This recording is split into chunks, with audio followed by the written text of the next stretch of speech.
Hello, everyone, and thank you for joining the National Conference of State Legislatures and the Manufacturing Extension Partnership for this webinar entitled Manufacturing as a Career Path, Opportunities and Insights for State Legislatures.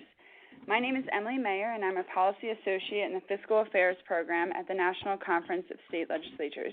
I will be serving as today's moderator for the webinar. Today's webinar is a platform for information exchange and engagement.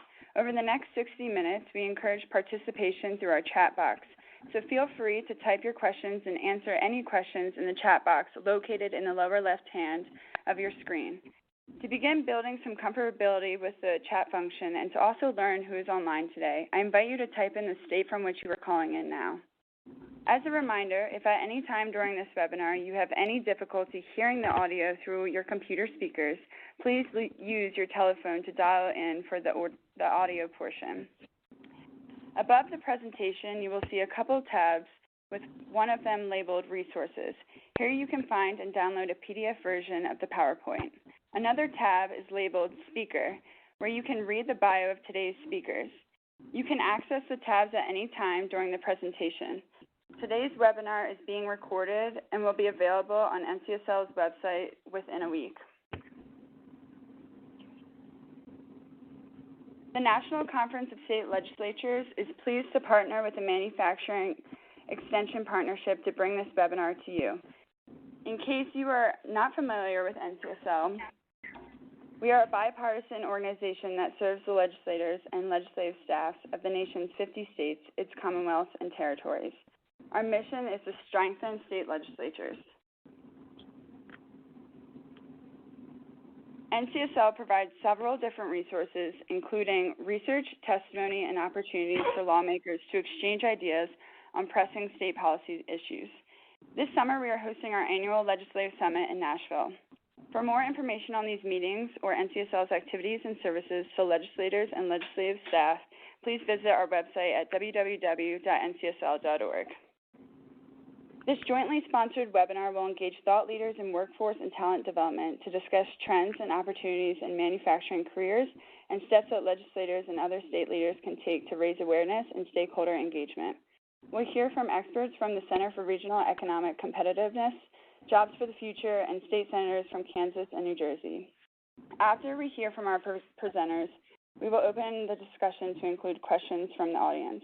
We will take as many questions as possible within the time we have available.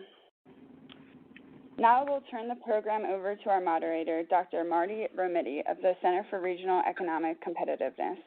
Dr. Romiti has 20 years of experience helping federal, state, and local organizations and leaders research, formulate, and execute strategies that promote effective public policy, job creation, and long-term economic sustainability. Welcome, Dr. Romiti. Thank you, Emily, and thank you to NCSL for hosting this webinar. And welcome to all of you joining us today for our discussion on manufacturing as a career path, opportunities and insights for state legislators. I am Marty Romiti with the Center for Regional Economic Competitiveness, which is based in Arlington, Virginia. At CREC, we work extensively with the National Institute of Standards and Technology's Manufacturing Extension Partnership and its national network of MEP centers located in all 50 states and Puerto Rico, supporting their mission to enhance the productivity and technological performance of U.S. manufacturing.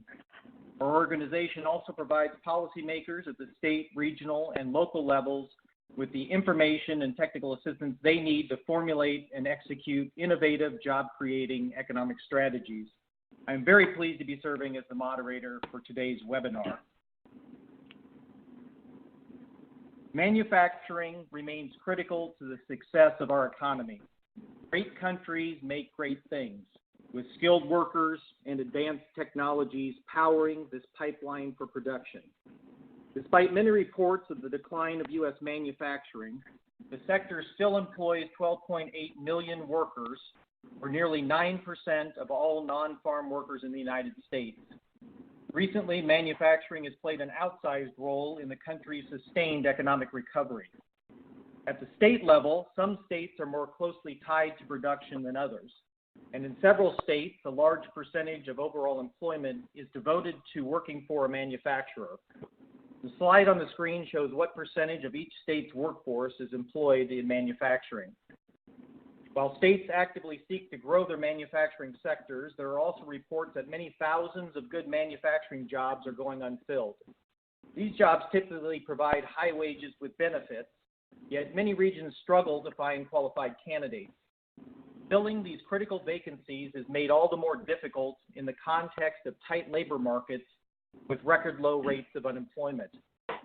Among the primary reasons these positions go unfilled include applicants who don't have the skills necessary to do the jobs, or that potential applicants have a lack of interest in manufacturing, largely due to old and outdated paradigms such as factories are unsafe, dirty workplaces, shift work, and the manufacturing isn't cool image among millennials.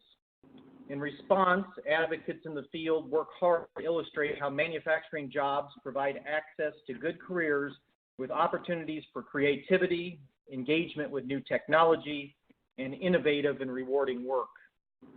These ongoing efforts to build worker skills and change perceptions about manufacturing as a career path becomes even more urgent as baby boomers leave the workforce and millennials make up a more significant part of it. This leaves us with the question, will the next generations of workers be attracted to manufacturing? We are very fortunate today to have with us three thought leaders in manufacturing, workforce, and talent development issues to discuss trends and opportunities in manufacturing careers, along with steps that legislators and other state leaders can take to raise awareness and stakeholder engagement. Our first speaker today will be Eric Selesnow. Eric is a senior advisor and directs Jobs for the Future's Center for Apprenticeship and Work-Based Learning. AFF accelerates the alignment and transformation of the American workforce and education systems to ensure access to economic advancement for all. Eric is contributing to the organization's work on apprenticeships, reentry, and sector strategies. Prior to JFF, Eric served as Deputy Assistant Secretary for the U.S. Department of Labor's Employment and Training Administration under Secretary Tom Perez.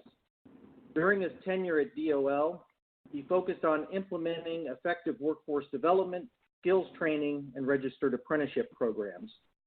In total, Eric has over 30 years of experience managing a range of workforce development and correctional reentry programs at the federal, state, and local levels, including as a state policy director with the National Skills Coalition, as executive director of the Maryland Governor's Workforce Investment Board, local workforce board director for Montgomery County, Maryland, and for 20 years in the correction system operating jail-based training, employment, and pre-release programs. Providing perspectives from the viewpoint of state legislators will be two state senators, Senator Elaine Bowers, who's a state senator from Kansas, and Senator Linda Greenstein, who's a state senator from New Jersey. Senator Bowers was first elected in 2007 to serve as state representative for District 107. In 2010, both the Senate and House districts were redrawn due to the last U.S. Census. Senate District 36 was formed, which included House District 107 and added 12 more counties. Today, she represents over 71,000 people in north central, west, and eastern Kansas along the border of Nebraska in Senate District 36. The district is the second largest in the state with 13 counties and over 10,500 square miles. Senator Bowers is serving her second Senate term and was elected Majority Whip by our colleagues in 2017. She is the chairman of the Ethics, Election, and Local Government Committees and also serves on utilities as well as judiciary committees, the Joint Senate and House Post-Audit Committee, and the Capital Preservation Committee appointed by the Senate President. The senator and her husband are business owners operating the Concordia Auto Mart, which they opened in 1988. In 2010, they opened Concordia Chevrolet Buick, where they both still operate as a team with their staff of 25 employees. And in March of 2019, purchased a new GM store in Beloit Buick GMC. Senator Linda Greenstein has served in the New Jersey State Senate for 9 years, after serving in the State Assembly for 10 years. She is Assistant Majority Leader of the State Senate, as well as a Chair of the Senate Law and Public Safety Committee, Vice Chair of the Senate Environment and Energy Committee, and a member of the Senate Budget and Appropriations Committee and the Senate Labor Committee. Additionally, she is chair of the Bipartisan Manufacturing Caucus. As chair of the Manufacturing Caucus, she is prime sponsor of Bill S-3061, which provides tax credits for businesses that participate in registered apprenticeship programs, and Bill SR-124, which urges Congress to pass the PATH Act to expand pre-apprenticeship programs for underrepresented populations. She is also co-prime sponsor of Bill S-3062, which provides corporation business tax and gross income tax credits for businesses that participate in Department of Labor registered apprenticeship programs, and also establishes a grant program for tax-exempt organizations participating in DOL registered apprenticeship programs. Senator Greenstein is a graduate of Vassar College and received a master's degree from Johns Hopkins. She obtained her JD from Georgetown Law Center. And now I will turn it over to Eric for his comments, followed by Senator Bowers and then Senator Greenstein, after which we'll open up the discussion to your audience questions. So Eric, take it away. Great. Thank you very much, Dr. Remedi. I really appreciate it, and thank you for pronouncing my name correctly. It's not an easy feat, but I absolutely appreciate it. Good morning and afternoon, everybody. Eric Sellis now with JFF. We're headquartered in Boston, Massachusetts. I'm in the Washington, D.C. office, where I spent all my career in and around the Washington, D.C. area. I was one of the few people who was born and raised around here. It's a pleasure to join you today. Let me just, I'm going to talk fast. Don't worry too much about getting anything from the slides. They're probably more for me than they are for you. The slides will be available after for you, but I'll use them as a guide for some of our conversation. And should there be questions, please send them in on the audience chat. We'll get to them at the end of the program. So NCSL, thanks for having me. We really appreciate it. Dr. Remedi, thanks also for facilitating this, and the others for joining. So JFF, Jobs for the Future, we've been around for 35 years. We work all over the country. We're a national nonprofit. Martin told you a little bit of the work Marty told you a little bit of the work we do already, but we ensure equity and economic advancement. We work with community colleges. We work with career pathways from grades 9 through grade 14. I lead our apprenticeship and work-based learning center. We work with Opportunity Youth, and basically we work with people, giving them the pathways to advance in the economy and pathway to advance on their jobs. So we do a lot of work across the country in those areas, probably in most of your states. As Marty said earlier, I worked at the local level, the state level, and the national level. I am not a legislative expert, but I've appeared in front of way too many legislative committees to remember. So I know it from that side of the table, not your side of the table, but certainly there's a lot of activities going on in your states relative to workforce development, apprenticeship, as you just heard, all the activity Linda's involved in New Jersey, which is outstanding. Workforce development, the public workforce system, your state Department of Labor's different bills that come in and out of that work. So some of that I'll address today, but I know certainly your plates are often full with workforce development issues. So let me proceed then. So our next slide is just a little bit about our Center for Apprenticeship and Work-Based Learning, and there you see our website, center4apprenticeship.jff.org.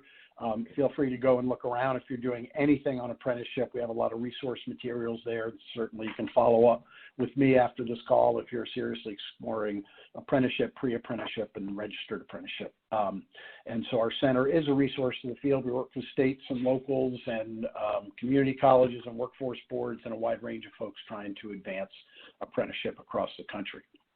So my overall view of things is, the labor market is tightening, right? Unemployment is very low in most all of your states. It's under 4%. In some states, it's closer to 3. Some it's 2.9. But employers are still struggling to find workers with the skills they want and need. Whether that's true or not, I don't know, but that's what employers have been saying to me for the last 30 years as I travel across the country is, gee, we just can't get workers with the skills that we need. Either the high schools are not producing them or the community colleges are 4 years not. We just can't get the workers with the skills we need. So that is often said today. It's very different than it was 20 or 30 years ago, where you had a degree or high school diploma, could walk into a job and they trained you. Now employers want you to come with some sort of skills. Young people and adult workers can't always afford the cost of post-secondary education. You all are probably dealing with that every day in your states, the crushing debt that comes along with college. Many of you are doing some very innovative programs to fund and support that. But the straight line from high school to college to the workforce, you all know, is just not happening as much anymore. And we need more and more different pathways to the middle class, and I'll talk about some of those today. At the same time, there's rapid changes going on in technology. So if you look at all industries, including manufacturing, really rapid change that impacts employers and workers, and we see that change for the future. I'm sure many of you have been engaged in some sort of future of work conversations in your own states. And so the impact of artificial intelligence and technology will impact businesses and will impact workers. We're just not sure how yet. I've read some interesting articles about how it will, and we'll see what actually ends up happening. But whatever the case, we need to prepare our young people and our young adults and our adults for changes in the workplace and changes in technology. It's a very important part of things. Our nation continues to struggle, and you all probably see this on the front lines every day, with a deep misalignment between what the workforce needs and how young people are prepared for careers. So we see, the traditional high school education, and we've got a lot more innovative in those things with a lot of different new high school and high school to college and dual enrollment, those sort of things. But still, we don't prepare students for the jobs of the future very well, and so the country needs to work on that. Lastly, I'll just say that apprenticeship and work-based learning are effective ways to prepare workers, whether they're high school youth, out of school, out of work youth, or adults who've been laid off, dislocated, or looking for career change. Apprenticeship, work-based learning, on-the-job learning, applied learning, whatever you want to call it, works, and we need more businesses to be more engaged, to give more people opportunities to not only practice those skills on the job, but also get related training and instruction to support that. So I'll talk about that a little bit later too, and the growth of apprenticeship that's been going on across this country. Advanced manufacturing, as Marty said, it's growing. There's basics that every industry needs, but they're in need of reliable employees who can communicate effectively, show up on time, make decisions, and are invested in their marketplace. So that's true in manufacturing. It's true in just about every other career as well. When the unemployment rate gets low, it's the lowest since 1969. You can hear your president say that every day, but it's been on a downward trajectory since about 2011 or 12, right? Unemployment's been going down for the last 5 or 6 years, and it continues on that same trend today. So it continues to go down. Unemployment claims have continued to go down since 2010, 2011. They continue to go down today. So that's good news for states. That's good news for the American worker. What we're still challenged by the same issue is that 75 million Americans don't have education beyond high school. 30 million of those, 33 million of those, maybe more at this point, don't even have high school diplomas. Many of them are in your districts. So how do we address pathways to support many American workers who either don't have the post-secondary requirements or even the high school requirements to advance in the job? We have an aging workforce. You all know about that. You probably hear that from your local and state workforce people. And we think that employers need to take a more active role in engaging school systems, whether they're secondary school systems, community college, and even 4 years. Employers need to engage them more in the education and training pipeline. Employers need to be engaged more in that. When you go to Switzerland or Germany to see what they do with workforce development, particularly apprenticeship, you see employers who feel it's their obligation and responsibility to get involved in the high schools and get involved in the education and training of their future workforce. Very important part of the equation. Let's see here. Companies need new ways to invest in apprenticeship, and with the low unemployment rate, there's a shortage of programs, there's a shortage of people, there's just a lot of challenges going on in the workforce, and companies are feeling it. Even with this tightened labor market, companies are feeling it and require a skilled, trained workforce. Marty talked about it early on. There's issues of sexiness with manufacturing as a trade. The new advanced manufacturing, I'm sure many of you have toured these plants. They are modern, they are new, they're electronic, they're technology-driven, they're IT-driven, and there are lots of very high-skilled jobs in the manufacturing community that students should learn about, parents should learn about, young adults should learn about. Companies need to find a way to get engaged more to help draw that talent. And again, this can happen in high schools, community college, with your unemployed workers who are going in and out of your state's one-stop employment centers, or even incumbent workers like entry-level production workers So we're making, 12 or 14 bucks an hour. How do we upskill them to give them additional skills and to advance within their companies, to strengthen their companies and strengthen their earning potential? If I leave you with nothing today, and there's, sort of 3 buckets of workforce strategies that work pretty well and work well with the manufacturing world. Sector, they're called different things in different states, and many of your states have done these or did them in the past but don't do them now, or had a federal Department of Labor grant where they did them. But these are really, evidence would say that these strategies work. So industry, sector partnerships, also known as sector strategies or industry partnerships.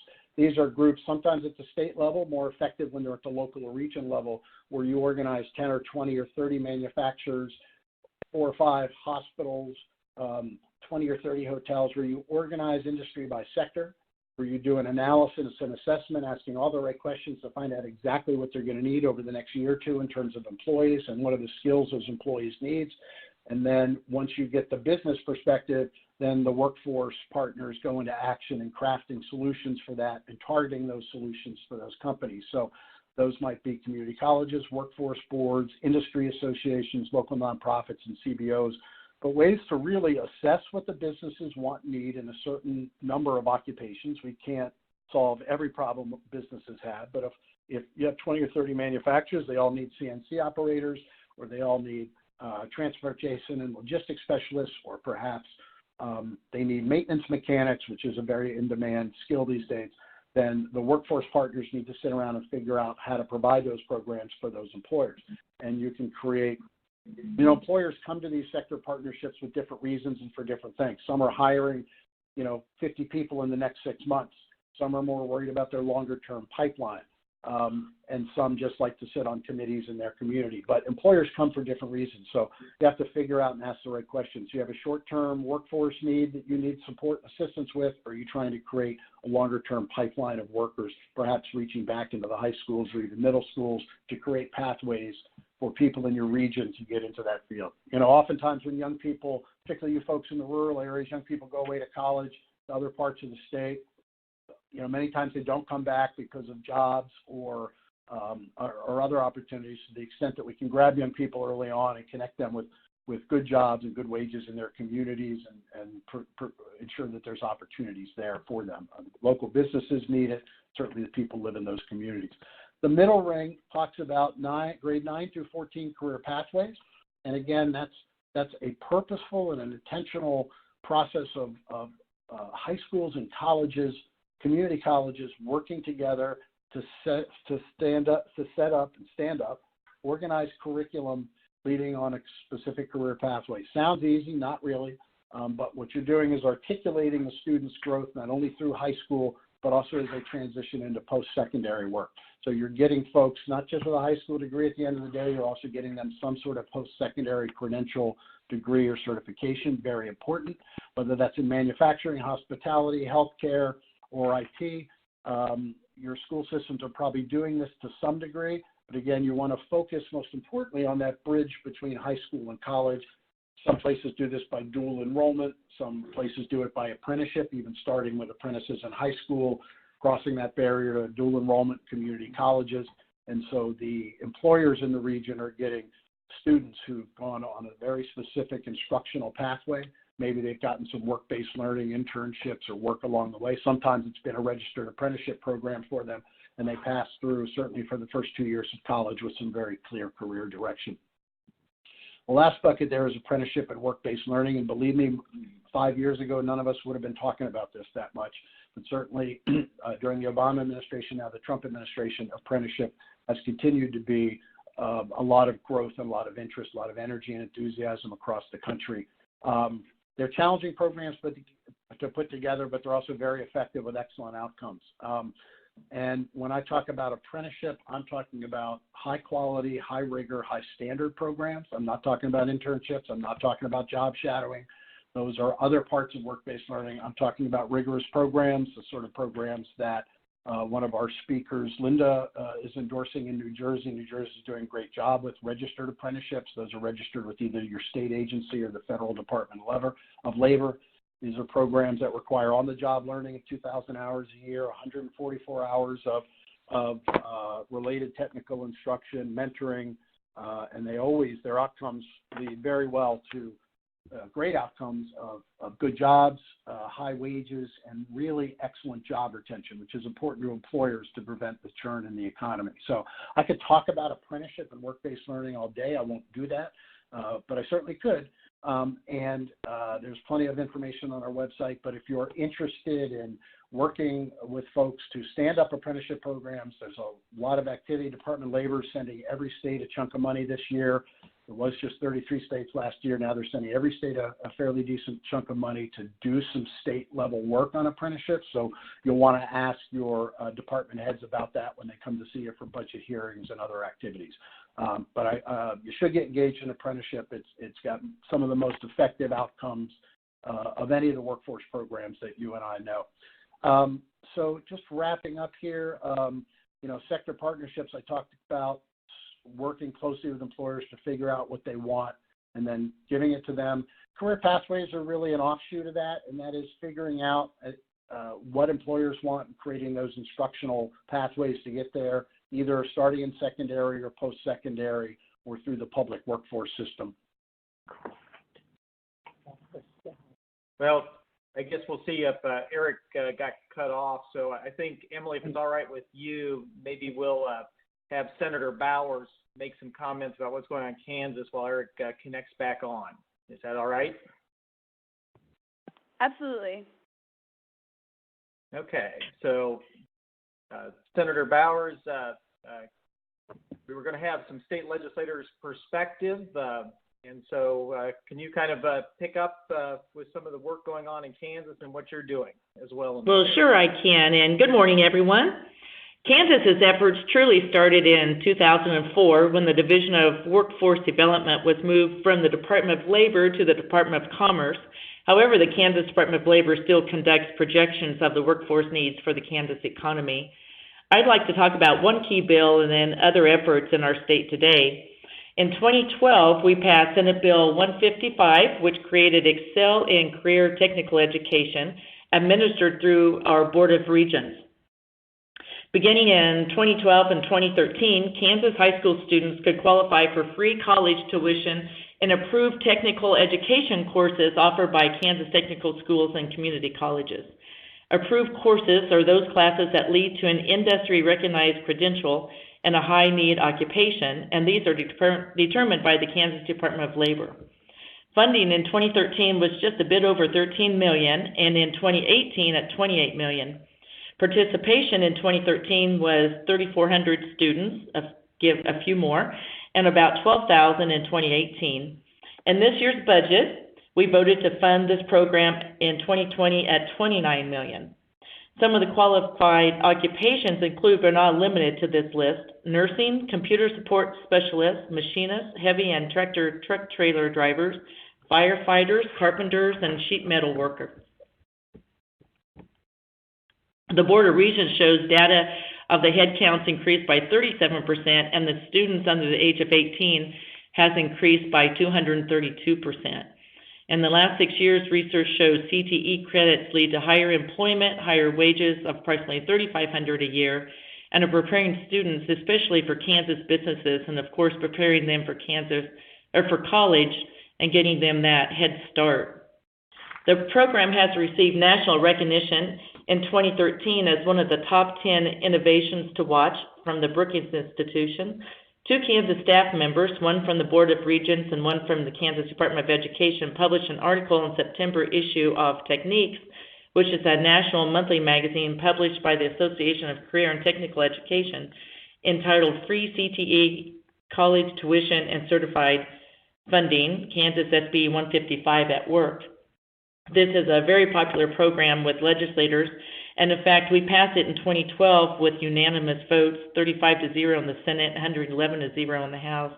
It's popular with our parents, our education folks, not to mention the colleges and technical school staff. Understanding with nearly 50,000 job vacancies across the state, there's a widespread agreement that action is necessary to address workforce challenges. A few programs from the Department of Commerce, which deals with workforce development, include Workforce AID, Align for Industry Demand, which is a partnership with industry to develop and then train people to a specific industry sector with the needs they need and trained by short-term, highly focused training programs with the college credit and industry-recognized credentials. The department also has a focus on manufacturing in high schools with the Youth Employment Program, which began in 2016, and a program called Building Bridges, which conducts workshops to connect educators, students, business, and workforce together. Two more to mention are the Kansas Industrial Retraining Program, which is a job retention tool that helps employees of restructuring companies who are likely to be displaced because of obsolete or inadequate job skills and knowledge. The Kansas Industrial Training Program can also be used to assist firms involved in job creation and training with people or teachers who provide knowledge and specific skills necessary for job entry, which can include instruction on the company's own production equipment on the plant floor or in the classroom.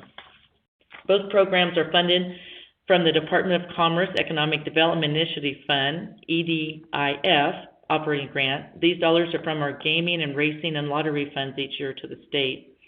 In 2018, these two programs funded 52 projects involving 89 companies and resulted in training of 4,700 individuals and covered the training of over 1,900 created jobs. And to wrap up my portion, as mentioned earlier, I am a small business owner for over 30 years. I have 35 employees, and we actually are looking to hire in our franchise operation these young people that we're talking about right now. In fact, 51% of the private workforce in Kansas are small business owners with 100 or less, just like my business is. We've seen a lot of ups and downs, but training and hiring these young people are probably one of our biggest challenges. Not only do they need to be trained with the soft skills that we teach of simply showing up on time and working a full day, but also very specific talents such as car mechanic, even training in the Excel, Word, just basic computer skills that they can use in every day. So we are looking at our technical schools for these people. In fact, out of my 35 employees, 5 of these came directly from a technical school in my district.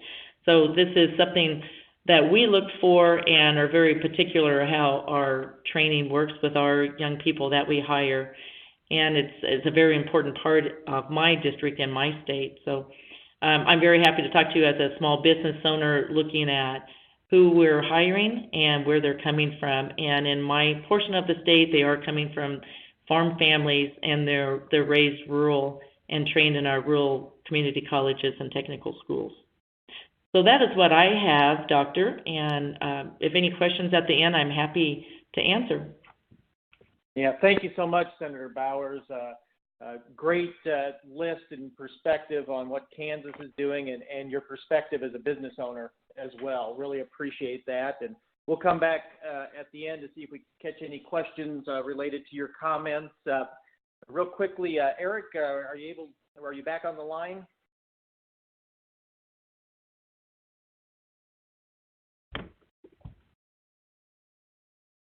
I am back on the line. Sorry about that, Marty. All right. Yeah, I must have fallen out somewhere along the line, but I'm back on. Thank you very much. Yeah, we cut off, but we can hear you now. So we're going to go back and pick up with your thoughts, Eric. Well, I don't want to hold up things. Folks can look at the slides. I just want to, I guess, conclude by saying, the workforce is, and manufacturing workforce is very important to a lot of you out there. There's a lot of good work going on in your states. There's work that could be expanded. A lot of the state workforce leaders and Department of Labor leaders that you have there certainly can be very helpful to your work. There's some federal grants that are coming out. So there's lots of opportunities there. As it relates to apprenticeship and work-based learning, I would encourage you to learn more about that, ask more of your state staff. I mentioned, which I don't think you all got, that the Department of Labor has just recently invested funds in all 50 states to advance apprenticeship, so you should definitely be aware of what's going on with that. And, we really appreciate being on here to help share that. If anybody has any questions, my contact information is on here for follow-up. certainly on any manufacturing workforce issue that's going on across the country or for apprenticeship and work-based learning. Happy to talk to others about it. And, you're about to hear from Linda, who's done some great work in New Jersey already on high-quality apprenticeship. So with that, I'll pass it back to you, Marty. Thanks a lot. All right. Thank you so much. And I'll remind the audience as well to please use your chat box to submit questions. We're going to turn it over now to Senator Greenstein from New Jersey to talk about the work she's doing and the work the legislators are doing out there. Senator? Oh, thank you so much. It's great to be here. Thanks to the Conference of State Legislators.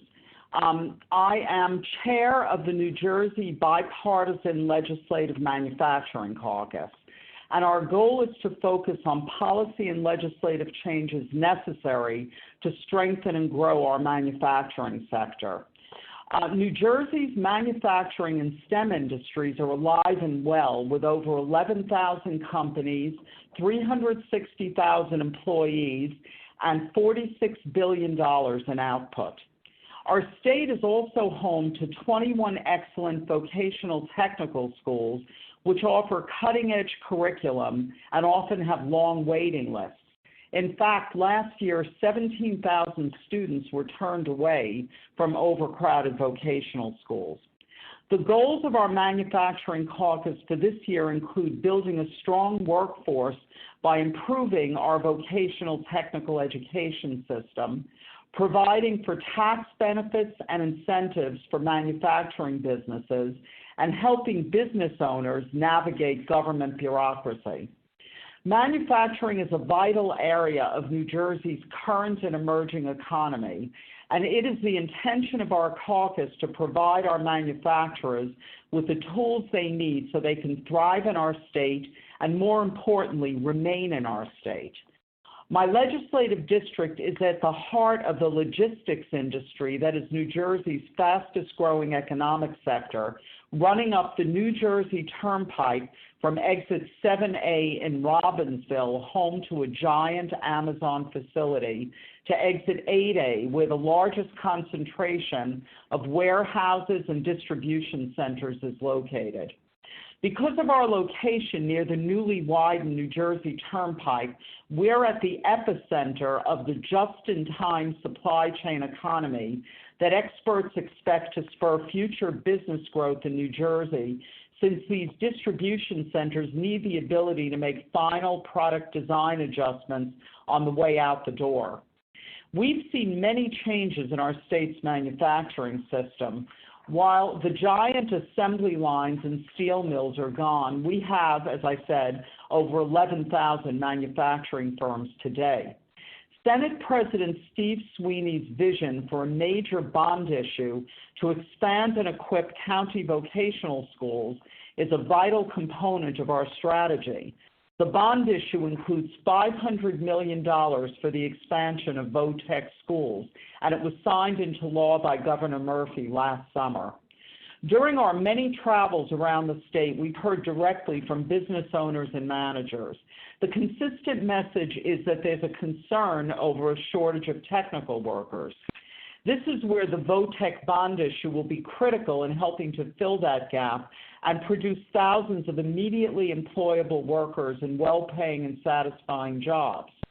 Now that the Bond Act has been signed into law, it will enable us to offer more 21st century career pathways to young people to keep them in New Jersey, as well as to provide companies with quality employees ready to work within the manufacturing field.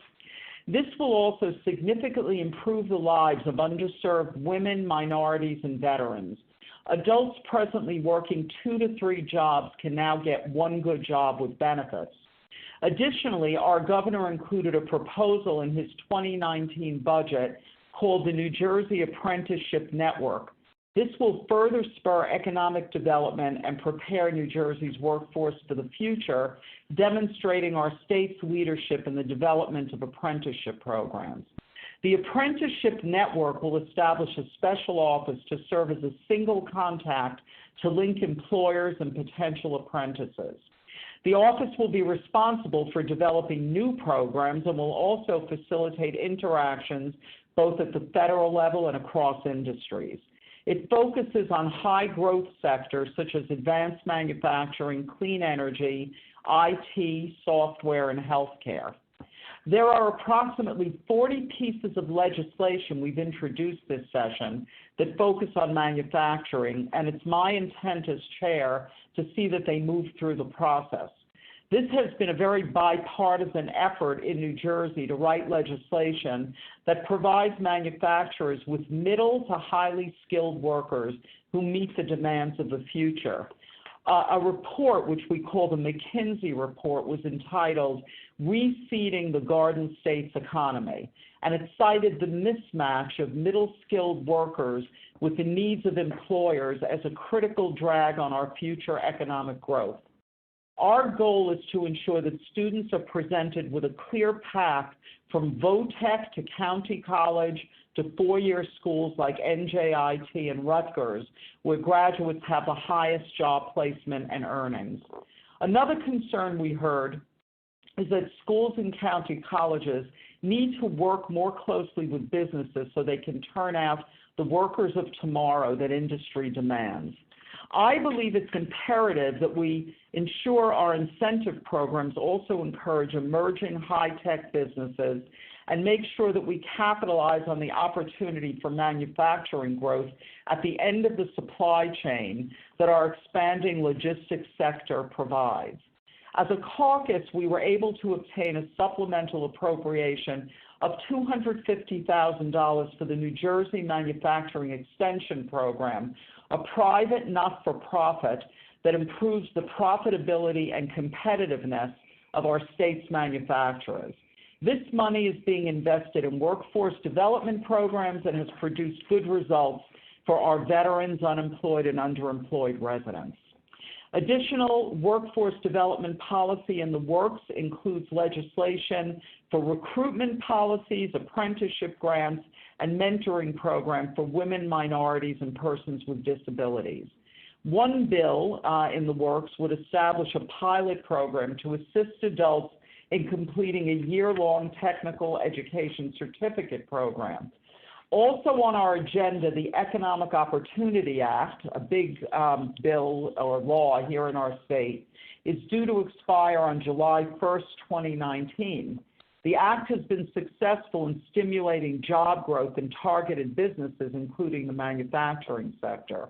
The caucus intends to support a new grant program that will focus incentives on small and mid-sized companies that have the greatest potential for job growth. Although manufacturing firms are generally small here, about 34 workers, many are high-tech, capital-intensive, and invest in state-of-the-art equipment. Another new bill would create manufacturing reinvestment accounts, which would make it easier for small manufacturers to invest in machinery and equipment so they can acquire the materials necessary to operate while receiving income, tax rate deductions, deferrals, and accelerated deductions. I'm also sponsoring a bill which provides certain reductions and simplifications to the ability of a business to qualify for tax credits under a program called the Grow New Jersey Assistance Program. Another piece of legislation urges Congress to pass the PATH Act, which expands apprenticeship programs for underrepresented populations. And another one provides corporation business tax and gross income tax credits for businesses that participate in Department of Labor registered apprenticeship programs. A major goal of the caucus is to introduce our manufacturers to one of New Jersey's best-kept secrets, the New Jersey Business Action Center. We've all heard stories of how government agencies take an inordinate amount of time to respond to companies' requests for permits or guidance. Unfortunately, we've lost manufacturing companies in New Jersey because of government bureaucracy. The Business Action Center helps companies by offering a one-stop shop for business owners to access support, assistance, and resources which can make navigating the government system more efficient. One salient point to remember is that businesses do not operate on the same timeline that government does. As a caucus, we must find a way to make sure government becomes more sensitive to the needs and requirements of business. Thank you. Happy to answer any questions. Well, thank you so much, Senator. I appreciate those comments and all that's going on out in New Jersey. We're going to open it up for questions. We're getting a few questions coming in. For those in the audience, please start submitting your questions. I want to kick it off by asking Eric, since Eric, you've worked a lot around the country, federal perspective, state, local perspective. What are the types of things that state legislatures or state governments can do to support these apprenticeships and work-based learning efforts? Do you have any comments or recommendations on that? Sure. Yeah. I mean, I think Linda is your best case right there, and she talked about some of the leadership that she's doing around apprenticeship and work-based learning, and the vocational schoolwork that's being led, that she's helped lead in New Jersey. So that's a great example. Yeah. I mean, I think one of the most common things I think as legislators is to really get smart about these issues. To ask a lot of questions of the state policy folks or the folks in the agencies about what they're doing, what are they getting from the federal funds, how are they using those funds, and really what they're doing, and just to ask a lot of questions about it. The other thing is, federal funds are nice, but they don't save they don't do everything, and you want to be able to have some state programs, management, or control. There might be some innovations that you can do on the state level. For example, if you wanted to start a high-quality youth apprenticeship or align the high school vocational career and technology education now in most places, how you want to align that with the workforce needs of the region. And so whether it's a fund like New Jersey's considering or other types of support, there's a lot of ways to get involved, but I would say learn about that, figure out what you're interested in. Is it the adult workers, laid off workers, veterans, or youth? And then figure out with the state agency folks how you can craft something there, or is there funding needed at the state level? When I was at the state, there was nothing more valuable than being able to persuade the legislature, or didn't have to persuade them, or the governor's office and the legislature to really support these workforce things that had good results and good outcomes. And you should always be asking about the results and the outcome. Great. Thank you for that, giving that perspective. We had a question come in, and maybe I'll direct this to you, Senator Bowers. I know that you cover northern Kansas, a large area, but I think a lot of that area is rural. And we had a question. We've been talking a lot about the shortage of workers and how you can get workers into manufacturing. A question came in about the shortage of instructors, for career and technical education instructors, particularly in rural areas. I know you mentioned you've hired some people for your business through the technical college. Maybe just from what are the challenges to the rural, and maybe is that one of the challenges, and any comments you have on a shortage of instructors and how to maybe bridge that? Well, yes, in fact, I even noticed the instructors at our community colleges and colleges are people from our industry. So they, in some cases at our one technical school that trains mechanics, the two lead guys are former service managers themselves. So I think even going into the industry folks is where a lot of those trainers could be. Of course, that removes people out of my business that I'm trying to replace, but a lot of young people are coming into these fields, as you could tell with the numbers that I had. They're looking at education in Kansas as not necessarily a 4-year degree, but something they can do within a year or 2 years. And one I didn't mention was wind power. We're seeing a lot of our students get a 1-year degree and be hired immediately with the companies who are building the wind farms and running the wind farms in Kansas, and even industry out of state where they're going to the manufacturing plant to help build those as well. So 1- and 2-year certificates, but also those young people are students and then are hired to work right away, and not only as the say the people who build the machines, but the technical part of installing. So that's a big one that we're seeing in our area too. A lot of our rural kids, a lot of them are 4-H kids. We have some of our employees who are on the National Guard, so character really counts for us too, and who we're hiring. And so we can be selective with these kids as well as when they're coming out. As far as the shortage, we haven't addressed that in Kansas for instructors at community college and technical schools, but that could be something that we could be looking at, like I see in Wyoming, as the need grows more. But we do work with math and science teachers in our K through 12. We do have programs that are incentivized of going into that field as teachers. So this could be the next step around the corner. But I would imagine that to answer that question, a lot of those folks are coming from my industry who are actually from the industry hands-on, and which is not a bad thing, training these new young people. Great. Thank you so much for those comments. We had a question come in as well. Maybe I'll direct this to Senator Greenstein. You've got a really lot going on in New Jersey. You have the manufacturing caucus. A question came in about the resources available to people with disabilities interested in pursuing manufacturing as a career. Has that come up at all in New Jersey or in your conversations about directing opportunities to various underserved or specialty populations? Yes, a couple of the bills that are being considered right now do have provisions to help the underserved, including the disabled. And so I think that, first of all, the big bond issue that we just passed, that's really going to open up and improve these vocational technical schools, will definitely have opportunities for people with disabilities. And it's actually an area that I want my caucus to look at. I happen to have a background in disability law, and it's something that I am interested in, and I think we'll take a look at the opportunities. But some of our new bills do specifically mention making sure that there's coverage for people with disabilities. And I know with the new bond issue, each of the schools is going to want to emphasize, a real approach to reaching out to underserved people. Great. Thank you so much, and thanks to the audience for submitting that question as well.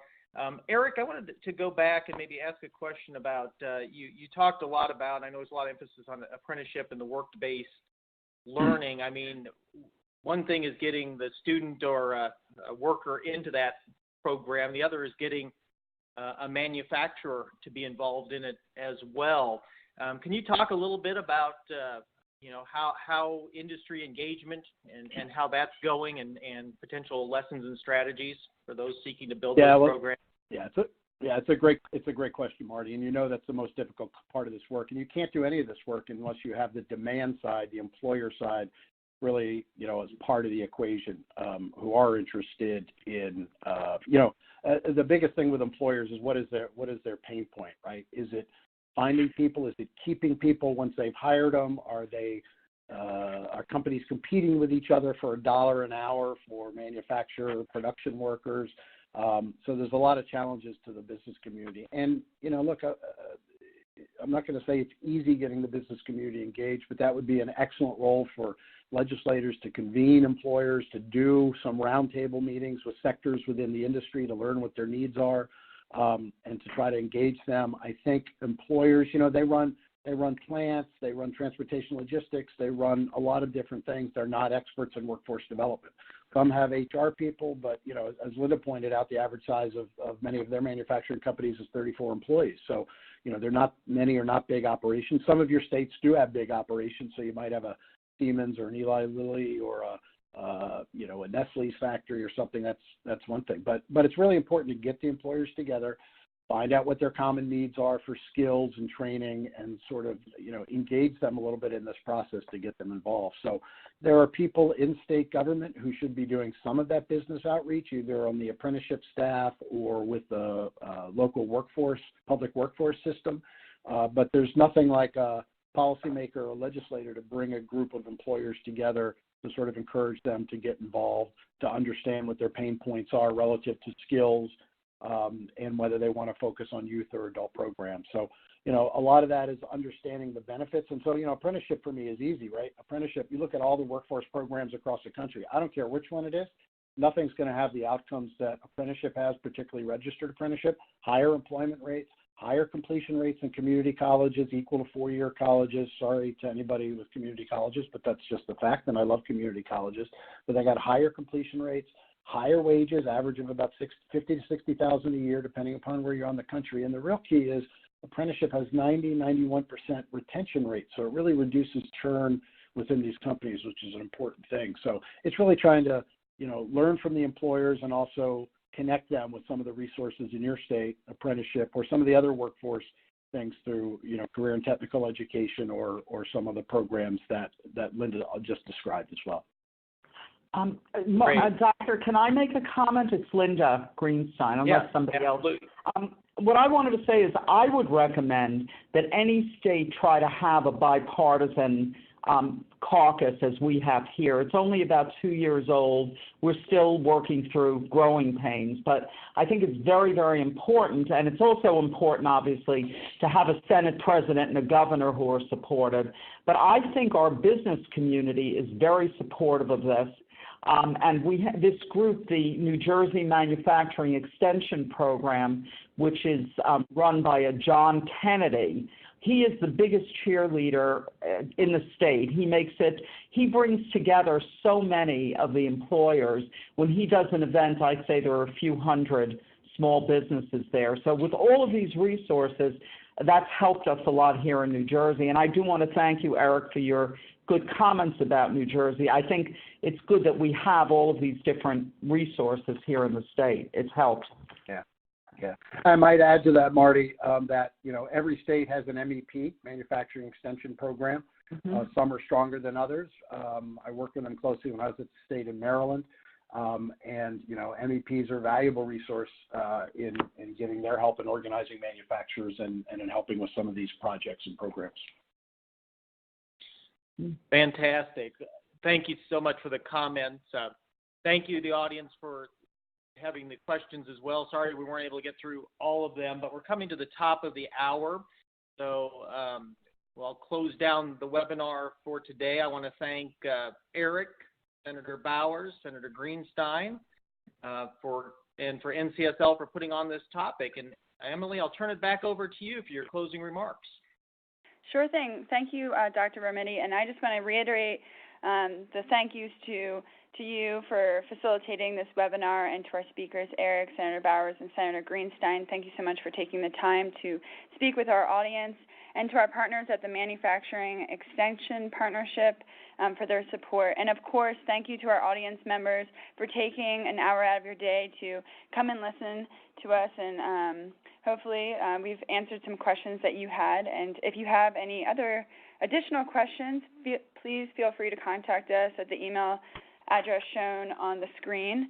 And this webinar will be recorded, just to reiterate, and will be archived on the NCSL website. Thank you again. Thank you. Thank you.